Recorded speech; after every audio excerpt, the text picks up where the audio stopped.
இது விளம்பரமல்ல. பிறவாமை என்னும் முகவரி தேடி அலையும் ஆத்மாக்களுக்கு இந்த AK மீடியா நியூஸ் தமிழ் ஆன்மீக தொலைக்காட்சி ஒரு விலாசம்.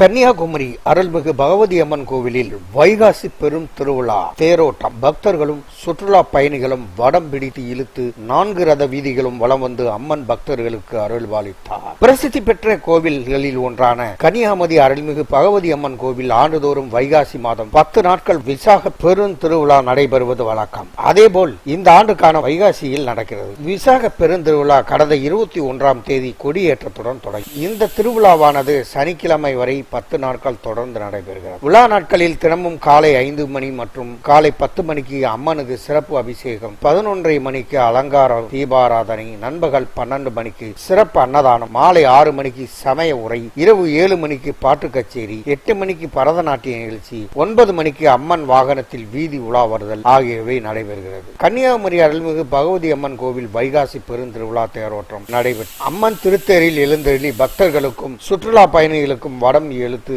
4 ரத வீதிகளும் வலம் வந்து பக்தர்களுக்கு அம்மன் அருள் பாலித்தார். வழிநெடுகிலும் பக்தர்கள் மலர்கள் தூவியும் கன்னியாகுமரி வியாபாரிகள் சங்கம் சார்பில் 2500க்கும் குளிர்பானங்களும் தண்ணீர் பாட்டில்களும் பக்தர்களுக்கு 4 ரத வீதிகளிலும் வழங்கி கொண்டே இருந்தனர். அதனைத் தொடர்ந்து பக்தர்கள் சங்கம் சார்பில் அன்னதானம், கஞ்சி தர்மம் நடைபெற்றது. மாலை மண்டகப்படி நிகழ்ச்சியும், மாலை சமய சொற்பொழிவு, இரவு 7 மணிக்கு பஜனை, 9 மணிக்கு வெள்ளி கலைமான் வாகனத்தில் அம்மன் வீதி உலா வருதல் நடக்கும். விழாவின் 10ஆம் நாளான நாளை மறுநாள் சனிக்கிழமை காலை 6 மணிக்கு அம்மனுக்கு முக்கடல் சங்கமத்தில் ஆராட்டு நிகழ்ச்சி, 10 மணிக்கு அபிஷேகம், நண்பகல் 12 மணிக்கு அன்னதானம், மாலை 5 மணிக்கு மண்டகப்படி, இரவு 8 மணிக்கு பஜனை, 9 மணிக்கு தெப்பத் திருவிழா, 11 மணிக்கு முக்கடல் சங்கமத்தில் அம்மனுக்கு ஆராட்டு ஆகியவை நடைபெறுகிறது. விழாவிற்கான ஏற்பாடுகளை கோவில் நிர்வாகம் செய்து வருகிறது. பகவதி அம்மன் கோவில் விசாக பெரு திருவிழா தேரோட்டத்தையொட்டி நாளை விவேகானந்தர் மண்டபத்துக்கு படகு போக்குவரத்து தாமதமாக தொடங்கும் என நிர்வாகம் தெரிவித்துள்ளது. அதன்படி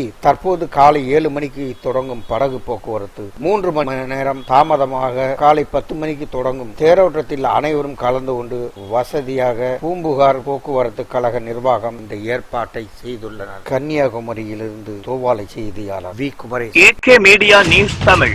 ஹாய் வீவர்ஸ், தொடர்ந்து இது போல ஆன்மீக செய்திகளை பார்க்க கீழே இருக்கும் சப்ஸ்கிரைப் பட்டனை கிளிக் பண்ணுங்க, லைக் பண்ணுங்க, கமெண்ட் பண்ணுங்க, உங்கள் நண்பர்களுக்கு ஷேர் பண்ணுங்க.